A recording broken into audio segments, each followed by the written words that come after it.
Grande comissão. Jesus, aproximando-se, falou-lhes, dizendo: toda autoridade me foi dada no céu e na terra.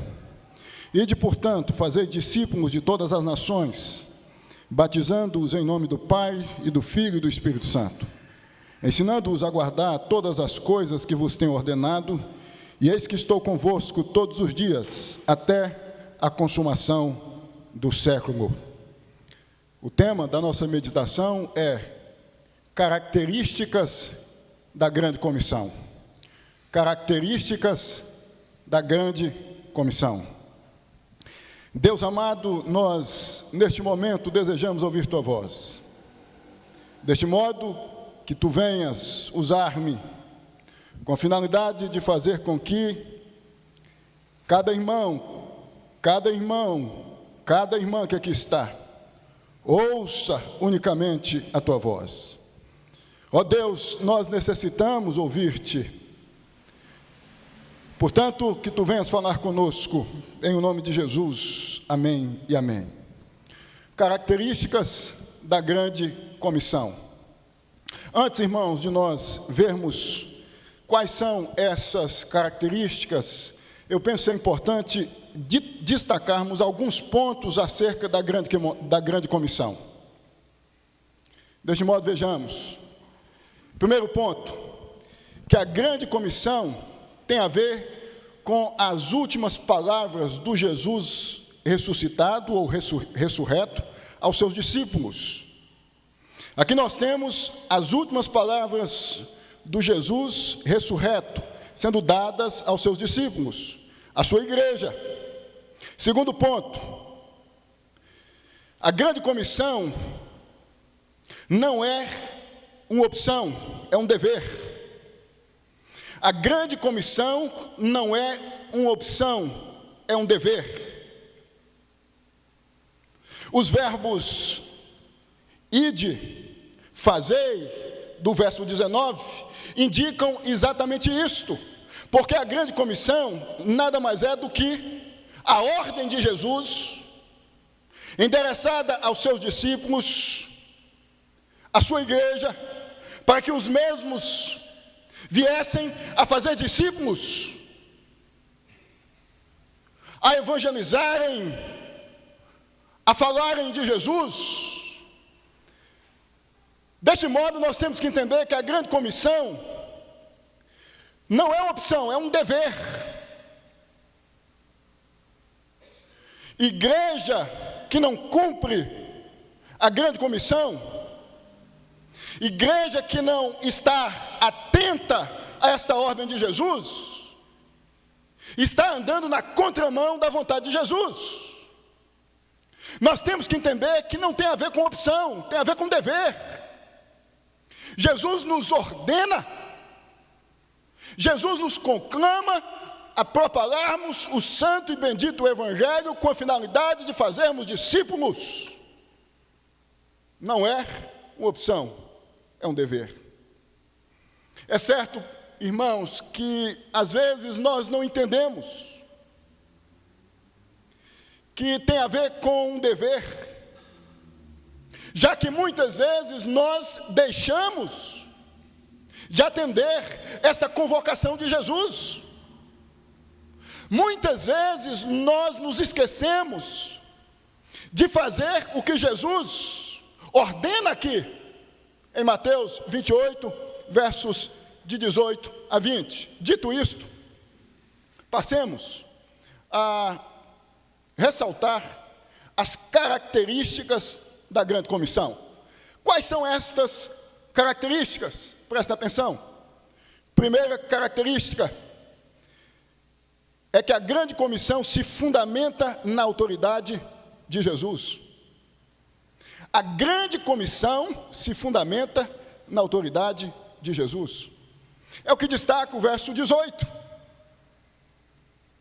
Jesus, aproximando-se, falou-lhes, dizendo: toda autoridade me foi dada no céu e na terra. Isso significa que quando a igreja de Jesus na terra sai com a finalidade de propagar o próprio Jesus, que a mesma não está fundada em si mesma, mas em Jesus. A autoridade é de Jesus. O que significa? Significa que nós estamos cônscios e cônscias de que, quando sairmos com a finalidade de cumprirmos esta ordem de Jesus, nós vamos enxergar resultados. As coisas vão acontecer, as coisas vão fluir, porque Jesus nos disse isto. Nós não podemos ficar com receio, com medo, temerosos de nos apresentarmos como mensageiros do Evangelho do Senhor Jesus ou do próprio Jesus. Porque nós estamos cercados, nós somos guardados pelo próprio Jesus. Esta é a primeira característica da grande comissão. Se fundamenta na autoridade de Jesus. A igreja sai em nome de Jesus, fundada em Jesus, certa de que Jesus é o seu maior missionário. Segunda característica da grande comissão é que, para realizarmos precisamos sair da nossa zona de conforto. Precisamos sair da nossa zona de conforto. É o que destaca o verso 19. Ide, portanto, fazer discípulos de todas as nações, batizando-os em nome do Pai e do Filho e do Espírito Santo.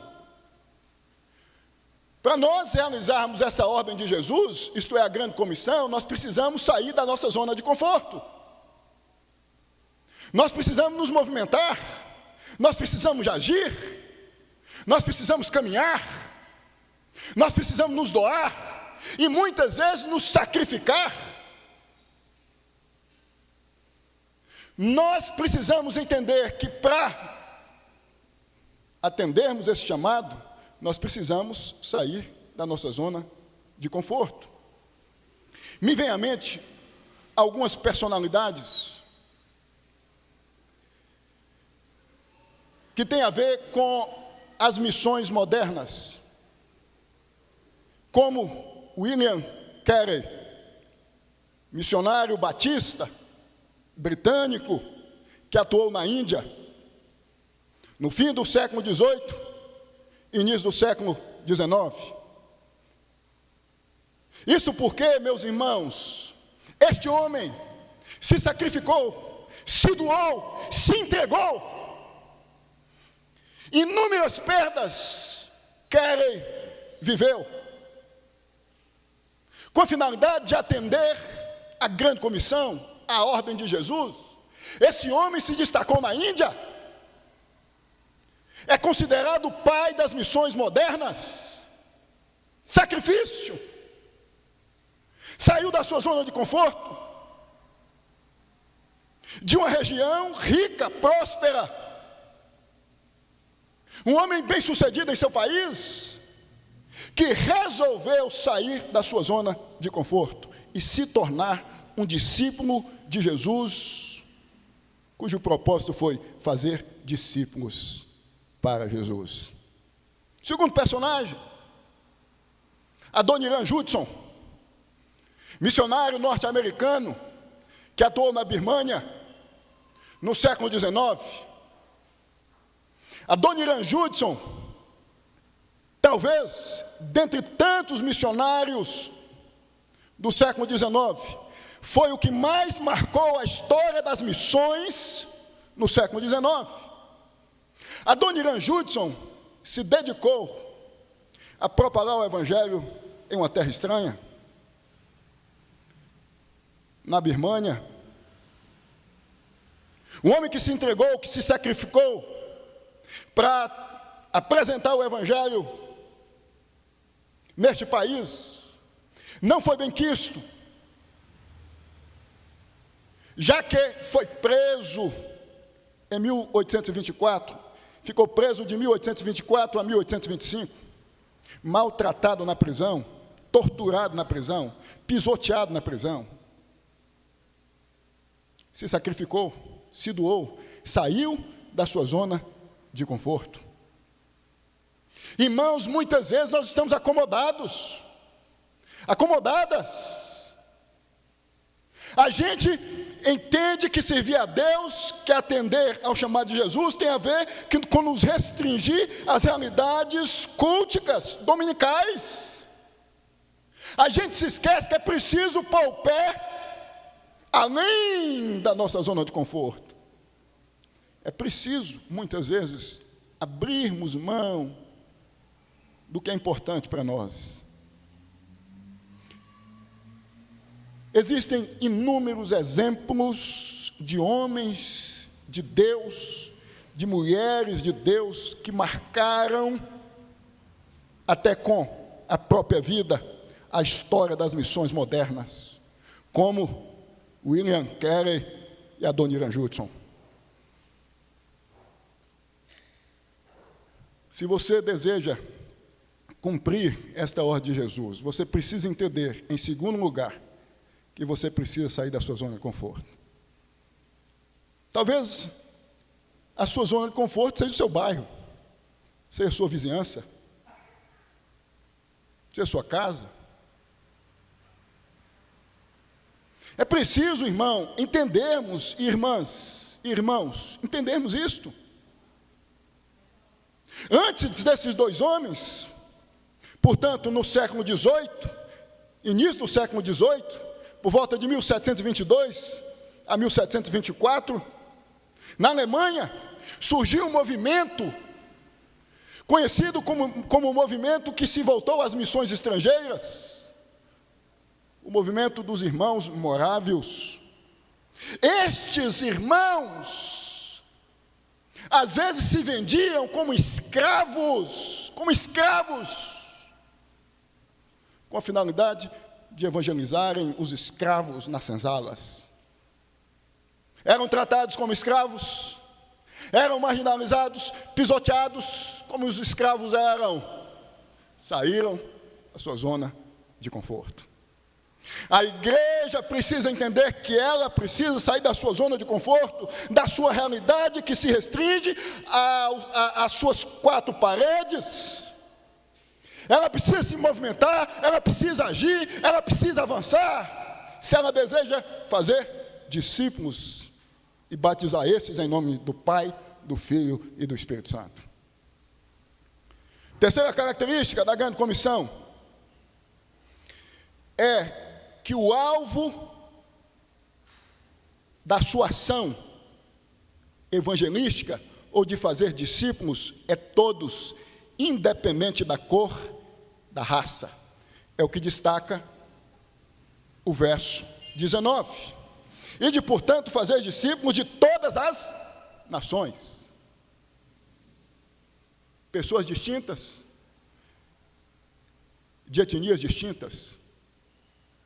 O alvo é o mundo.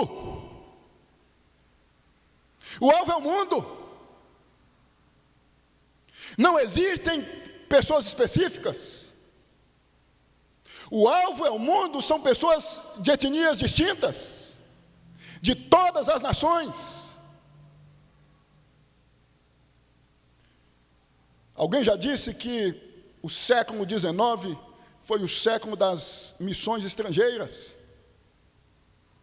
Tudo começa com o movimento que eu acabei de ressaltar, do início do século XVIII. Movimento que envolve os irmãos morávios. A consciência da grande comissão, a consciência de que esta é uma das características da grande comissão, da ordem de Jesus, propagar o evangelho, apresentar Jesus a etnias distintas, a povos distintos. Nós temos missionários presbiterianos espalhados pelo mundo, gente em Portugal, gente na Espanha, gente na África, gente aqui em nosso país, em regiões pobres, deficientes economicamente.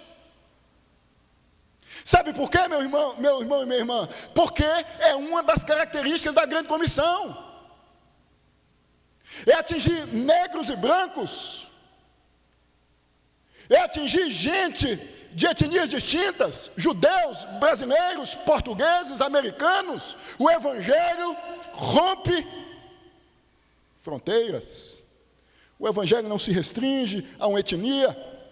O Evangelho não se restringe a uma turma, a um bairro, a uma cidade, a um país, a um estado. Ide, portanto, fazer discípulos de todas as nações. Existiam judeus aqui ouvindo isso? Existiam. Os discípulos, os apóstolos,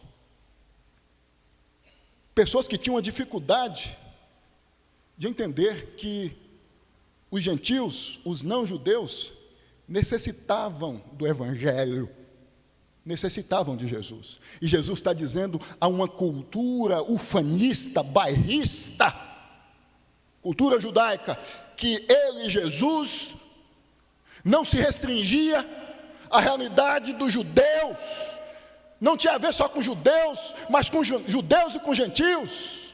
O alvo do Evangelho, ou da grande comissão, são homens de etnias distintas. Trazendo para a nossa realidade, contextualizando, indivíduos da Cracolândia, dos bordéis, dos bairros nobres, dos bairros pobres. É gente de todo tipo, de toda espécie, de todo perfil. Afinal de contas, ninguém traz um rótulo na testa dizendo: eu sou de Jesus. Os eleitos de Deus estão aí. O papel da igreja, que tem o dever de atender à ordem de Jesus, a grande comissão, é propagar o Evangelho, sem se limitar a uma raça, a uma cor, a uma pessoa em específico. É propagar o Evangelho a todos, crendo que Jesus, que é o principal missionário nesta ação, há de converter pessoas por meio do Espírito Santo, fazendo com que pessoas venham se dobrar diante de si e serem submetidas à metamorfose existencial espiritual, a mudarem de vida. Por isso que nós entendemos que não existe pessoa que o Evangelho não venha mudar, sendo esta pessoa destinada a ouvir por Deus e aceitar, mediante a ação do Espírito Santo em seu coração, o Evangelho bendito do Senhor Jesus. Aqui nós entendemos que a igreja não tem que ter preconceito. Aqui nós entendemos que a igreja não tem que discriminar ninguém. Aqui nós entendemos que a igreja tem que estar de portas abertas e que a ação de propagar o Evangelho tem que estar na vida da igreja, permeando a consciência da igreja, de que todos, independente da etnia, independente da cor, independente da raça, independente da condição, devem ouvir o Evangelho do Senhor Jesus.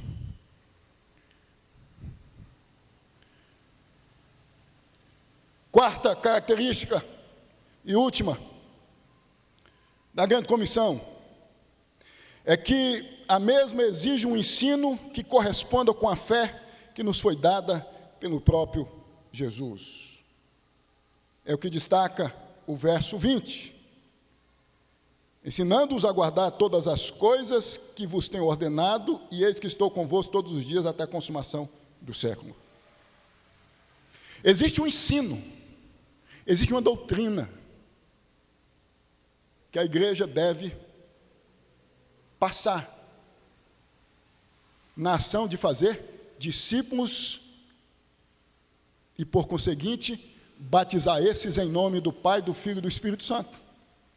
O ensino que Jesus deixou. A palavra de Deus, o santo e bendito Evangelho. Então significa que nessa tarefa de evangelizar, de fazer discípulos, a igreja tem um manual, a igreja tem uma cartilha, a igreja tem uma única regra de fé e prática, a palavra de Deus, a revelação especial de Deus. Hoje nós vamos batizar algumas pessoas e vamos receber algumas pessoas.